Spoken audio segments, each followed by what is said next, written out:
Welcome back and good morning, Central Oregon. When times get hectic and times get crazy, Reverend Dr. Stephen Koski suggests that we don't just do something, we sit there. He joins me this morning. He is a senior pastor from the First Presbyterian Church of Bend. Good morning. Good morning. So we're all familiar with that phrase, don't just sit there, do something. But you think we'd be better off doing the reverse from time to time?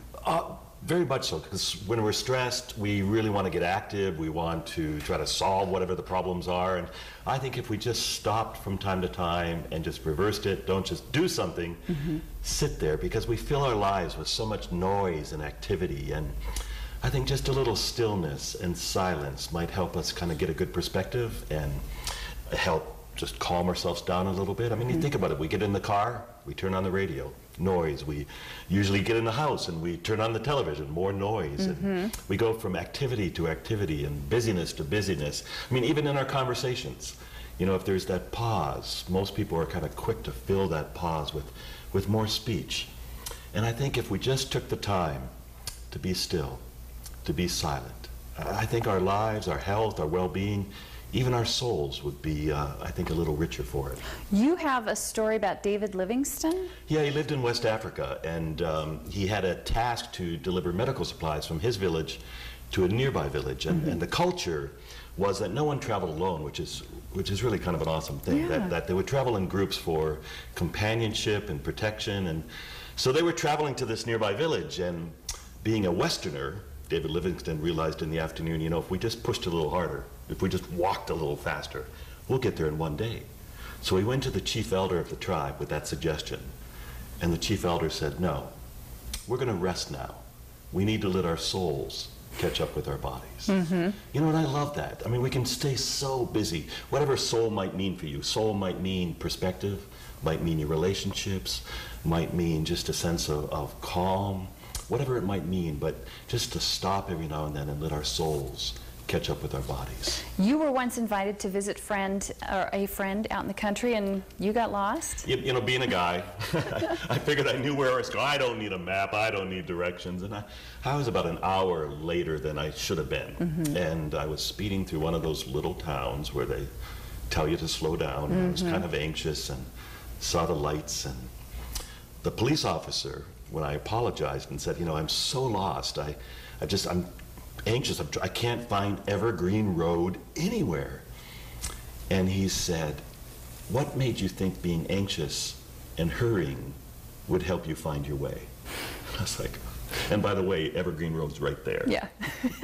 Light bulb moment, though. Exactly right. Also, with the legend of King Arthur and the Knights of the Round Table in search of the Holy Grail, you want to talk about that? You know, I love that legend. I mean, King Arthur, they began their search of the Holy Grail, and the Holy Grail can mean anything for us. Right. But they began their search in the dark silence of the forest, the legend says.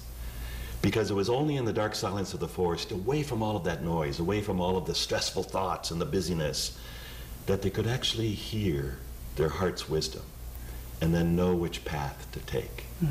You know, so how do we hear our heart's wisdom? I mean, music is a great example. Music is only music because of the silent spaces between the notes. I mean, if you really thought about that for a second, if you didn't have the silent spaces, you'd have, I often kiddingly say rap music, but you'd have noise. I mean, if those notes were together, you'd just have noise.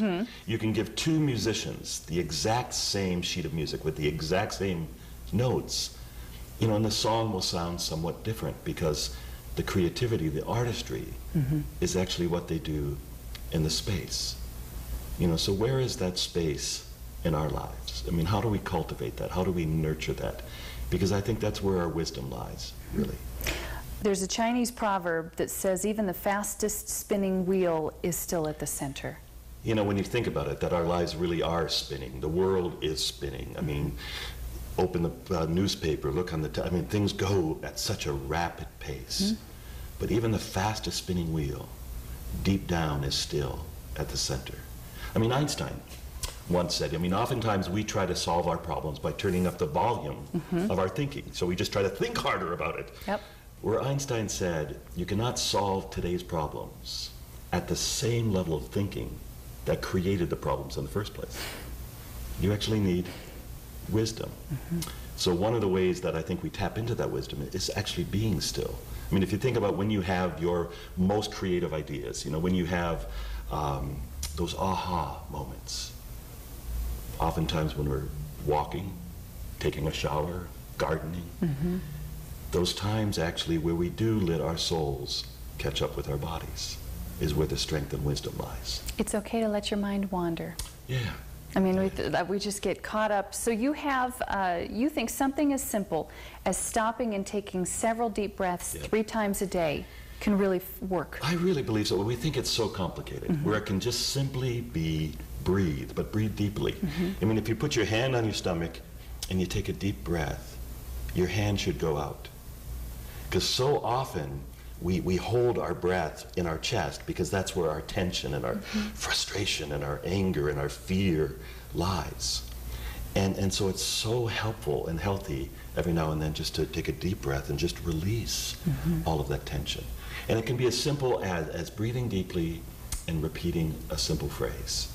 Because if you focus on your breath and you focus on a word or a phrase, you set aside all of those distracting and overwhelming thoughts that tend to, get in there and drive us crazy and stress us out. So it can be as simple as breathing into your nose and just saying peace, quietly to yourself, otherwise people will think you're crazy, but peace. And as you breathe out, my heart smiles.